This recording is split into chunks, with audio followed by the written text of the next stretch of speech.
Hello and welcome to Lesson 12-1 Part 2, continuing on an introduction to limits. In our first example, we want to discuss for the first little bit where limits do not exist. I referenced this in class a little bit, that there are times that limits do not exist. In this case, I have the absolute value of x over x. This is a rational function, and I want to find the limit of this function as x approaches 0. Well, notice that if I were to plug in 0 into the equation, I get an undefined. So I know I have to look at what's it doing to the left of it, what's it doing to the right of it. Well, to one side of it, I'm getting positive 1. And from the other side of it, I'm getting negative 1. If I were to plug in, alright, so let's say if I were to plug in as x approaches 1, what is the value? Well, I'd have 1 divided by 1, which is 1. If I were to plug in negative 1, I'd have the absolute value of negative 1, which is 1, divided by negative 1, which would be negative 1. So, as it approaches from the left, it'd be getting closer to negative 1. As it approaches from the right, it's getting closer to positive 1, which means the graph is doing one thing from one side and another from the other. So because no matter how close you get to 0, there is both a positive and a negative value that yields 1 and negative 1, this implies that the limit does not exist. Let's talk about this limit, 1 over x squared. Well, by putting a 0 in there, I get 1 over 0, which doesn't work. So, if your function is 1 over x squared, as x approaches 0 from the right or the left, it increases without bound, which means that as x gets close enough to 0, you can force it to be as large as you want. So if you want f of x to be larger than 100, then it would be within 1/10 of 0. So because it is not approaching a unique real number, L, as x approaches 0, you can conclude that a limit does not exist. In this case, I believe the graph would simply go up towards infinity. As I put in negative 1, it's 1. If I put in negative 1/2, then it's going up to 4, and so on and so forth on both sides. So you have a graph that basically goes as close as it can to the y-axis, or to the x-axis from both left and right, and it curves in and it goes up. Because that, there is no limit. It's infinitely going. So the limit, because there's no unique number, look, I'm looking for a unique number. I'm not looking for infinity. I'm looking for a unique number. Because that does not exist, there is no bound on the limit. In this one, we talk about the oscillating behavior. So what is the existence as x approaches 0 for the sine of 1 over x?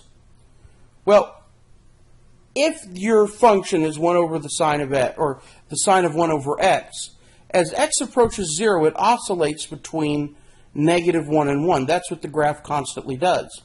Therefore, there is no limit that exists, because no matter how close you get to it, then it is always possible to either get 1 or negative 1. You get closer and closer and closer and closer, and it just simply goes between 1 and negative 1 constantly.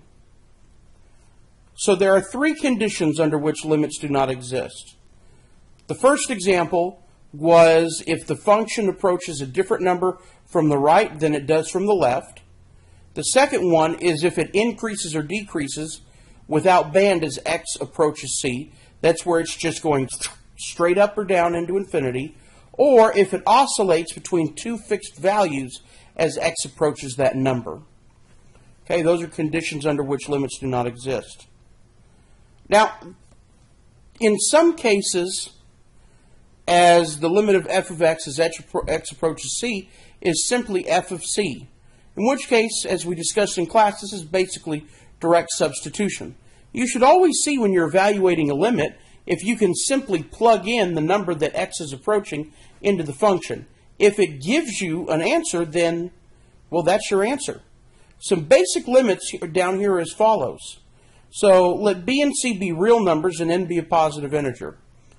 So the limit as x approaches c of a constant number b is just simply going to be b. I demonstrated this in class with the limit as x approaches 2 of the constant number 4. Well, it's just always going to be that constant number. The limit as x approaches c for the function x. Well, this is an identity function because it's just simply y equals x. Well, for every value of x, it's going to be the same. You plug in 1, then y will be 1. And so it will always equal that. The limit as x approaches c for the function x to the nth power. Well, this is a power function, and so it will simply be the limit as it approaches n, or raised to the nth power. And the same thing for the radical function, where you have some sort of radical power of x, and you're doing x approaches c. It's just simply c raised to that radical power. However, it has to be even. Your number has to be even. So the second root, the fourth root, the sixth root, eighth root, etc. And c has to be greater than 0. By combining basic limits with the following operations, you can find limits for a wide variety of functions. So, for example, scalar multiplication. The limit as x approaches c of b times the function f of x will simply be b times the limit. Let's say I've got the function, the sum or the difference. I want to find the limit as x approaches c for the function f of x plus or minus g of x. Then it's simply the limit of the first plus or minus the limit of the second. If I were to have the limit as x approaches c of two functions being multiplied together, it would simply be their limits multiplied together. If the quotient, same thing as before, except divided by, and a power, obviously, then the limit is raised to the power, to that nth power. Okay? Some basic properties of limits. So, finding limits. Let's find the limit of each of these. As x approaches 4 of x squared, x approaches 4 of 5x, x approaches pi of tangent of x over x. The limit as x approaches 9 of the square root of x.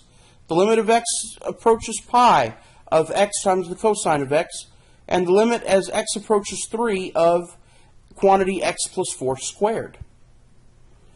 So in the first one, the limit as x approaches 4 of x squared is just simply 4 squared, which is 16. The limit as x approaches 4 of the equation 5x. Well, that is the same thing as saying 5 times the limit of x approaches 4 of x, or 5 times 4. Once again, it's just a simple substitution. So the limit of the tangent of x over x is the same thing as the limit of the tangent of x as x approaches pi, and the limit of x as x approaches pi. Well, the tangent of pi is 0, and then the limit as x approaches pi of x gives you 0 over pi, which is then just simply 0. Simple substitution here. You have a square root of x. As x approaches 9, you plug in 9. It's 3.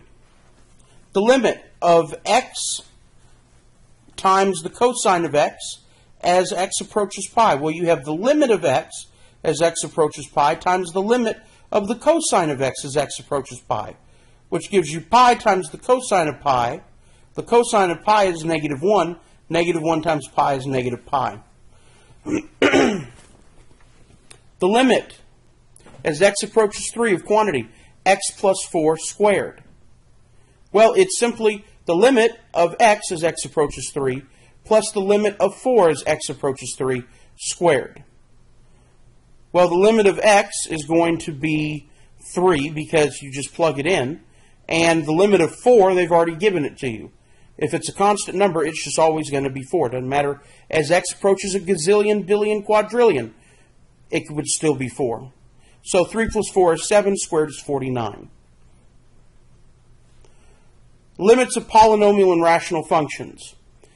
If p is a polynomial function and c is a real number, then the limit of p of x as x approaches c is just simply p of c. What that's basically saying there is that you're plugging in c for x, or whatever the number is that you've been given, and for x, and you solve it out. If r is a rational function given by r of x equals p of x over q of x, and c is a real number such that qc, which is the denominator, is not 0, then the limit as x approaches c of r of x is equal to r of c, or p of c over q of c. Once again, this is just simple substitution. We're saying plug it in. The only time that you can't just plug it in with the rational expression is when c would cause that to be 0 in the bottom.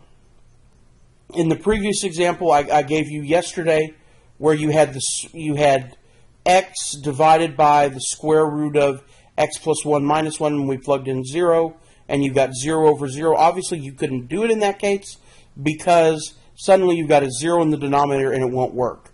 So that's where you have to start looking numerically and look at the behavior from the right and from the left, and basically say, well, it's doing this from the left, it's doing this from the right. This is where they're matching up. So, limits by direct substitution. Find each limit.